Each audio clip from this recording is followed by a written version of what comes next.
What are you doing? Run! She's outside now. This is always the biggest mistake. Don't leave the house. No, I wouldn't run out because there's a man there. Ah! I wouldn't dare. I'm not getting possessed. Again, lots of glass panes in the doors in this house. I just realized I have one behind. Oh my god, what if I am in a horror movie right now?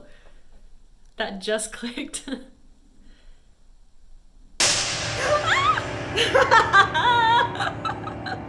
So today, a bunch of horror fans from BuzzFeed have come together and we're gonna watch our favorites and decide which one's best. Spooky!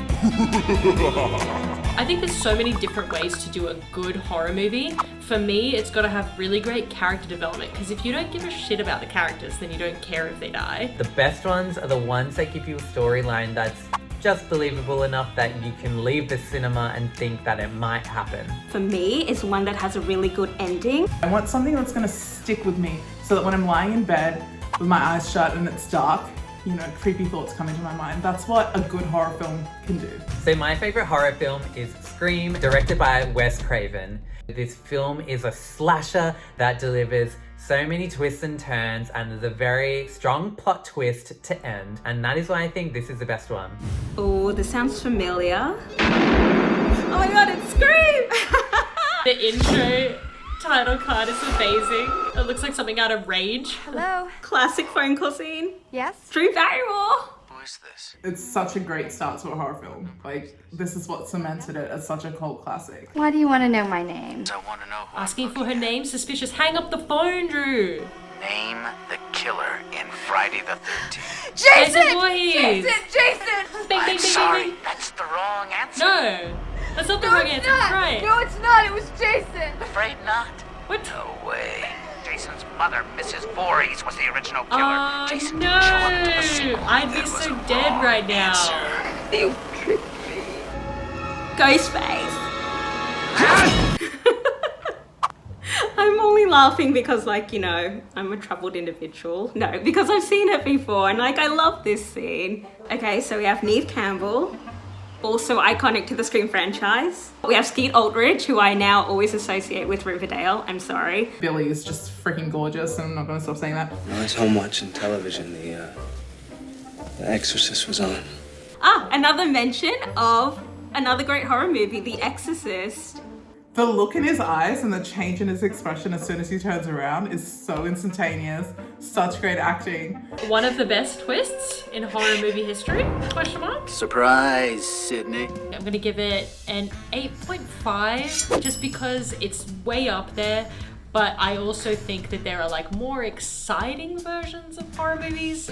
But you got to give it to it. It sets so many classic tropes and stuff into play. It's a Scream, baby! Just how iconic it is as a whole, I'm gonna have to score this one a 9 out of 10. I just think it's great. I could watch it anytime with friends and really enjoy myself and get a little spooked. So that's why I'm giving it 8.5 out of 10. Alrighty, well, I've gone old school with my choice. It is The Exorcist. So the story centers around Reagan, who is like a normal girl Oh, Mom, can't we get a horse? until she isn't. It burns! She starts doing what can only be described as like demonic hot girl shit. Wow, okay. We're gonna go on a ride here. To set the scene, we're in Iraq. There's people who are excavating. We found a amulet, which could be cursed, that's the thing. Throw it back in, honestly. What are you doing? We see Father Merrin looking at this demon. It's almost like he's staring it in the face and like showing that he's gonna have to face his own demons a little bit later on. They're pulling out a Ouija board. Never a good sign. I actually have a real Ouija board at home. That exact one. Never play with the Ouija board. I haven't used it, don't worry. So we have the devil, apparently, in this little girl's body. And how do you get it out? Funnily enough, there's an exorcism in this movie. Who'd have thought? Would that even get rid of the demon, or would it just come out of him and go into someone else? I don't know. I guess we don't get a part 2. That the power of Christ compels you! She's not having a good time. She does not look healthy. Oh, here we go. And here we have the vomit. Oh. The Exorcist is a timeless classic. It really set up the whole framework for a lot of supernatural movies to come. Watching it now though, like there are bits that I can kind of laugh at because, you know, it's dated. I would give The Exorcist a 7 out of 10. It still creeps me out to this day. We know that she played with a Ouija board and we know that a demon was dug up in Iraq, but how did these link to her? I've never been possessed by a demon, so I wouldn't know. I'm super happy to give The Exorcist an 8 out of 10. So because of the way that this film portrayed its traits, spirituality, possession, and religion in the time period that it was released and the special effects, I'm gonna give this one a 7. I do think that films have come out since that have done it better, but it did really well for what it had. And the power of Christ compels you! Time for the next one. The movie that I chose as my favorite horror movie was a very tough decision, but I picked Hush, and the reason for it is because it's the only movie that's come out recently that's actually gotten my heart racing, put me on the edge of my seat to find out what's happening next. I think it's just an all-round great film. I think it's interesting, like all of the intro parts are quiet. Where is the sound on this one? Oh my god. Is my audio broken? Oh, nope. The film about the deaf woman who is alone in a cabin in the woods. This is such a clever way to show that she's deaf. Sound is so important. That's where you hear the killer coming, or in Scream, you get the phone call. Oh my god, he's right there. So a very similar mask to Scream. I'd say this face doesn't look as scary as Scream. So the killer, at 25 minutes in, has revealed themselves. We find out who it is right now, and somehow it's more terrifying. I am shocked. It almost makes the film more realistic. It feels like a risk to do this, right? This is kind of like the formula of Psycho. You've got the main character and they die midway through the film. Then where are we left to go? It's the same sort of concept. I'm not sure if it made a huge impression on me. Is it gonna stick in my mind? Do I want to rewatch it? Potentially not. Let's give it a 6.5 out of 10. It left me wanting a little bit more, so I'm gonna give it an 8 out of 10. Still a fantastic movie, still really interesting, but I felt like it was over really quickly. I want to give this film a 6 out of 10. It's a really interesting take on the horror genre. So my favorite horror movie that I've picked for today is Train to Busan.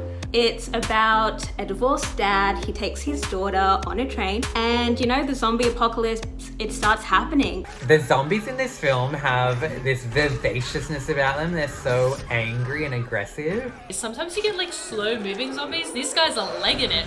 Everybody's doing like a marathon right now. I would not want to be around for it if those were the zombies that I was facing. The suspense of it is crazy. The camera work in this scene is absolutely insane. I think the ability for them to like make this horrifying, but also make me want to cry because I feel so much for these like this father-daughter duo. 100%. Character development to the max. Well, the father, he got bitten, and we all know what that means. You know that there's no coming back from that. They've built up this father-daughter relationship so much that you kind of feel those emotions with them, and it's so unusual. And it's making me want to cry. I'm gonna have to give Train to Busan an 8 out of 10. I'm actually gonna give it a 9 out of 10. I really enjoyed the viewing experience, and I just bloody love zombies. What can I say? It's a roller coaster ride of lots of emotions. You'll be crying and scared on the edge of your seat at both times, so it totally delivers. Great movie, and I want to give this one a 9 out of 10. So now that we've watched all of the films, let's find out which one we ranked as our favorite.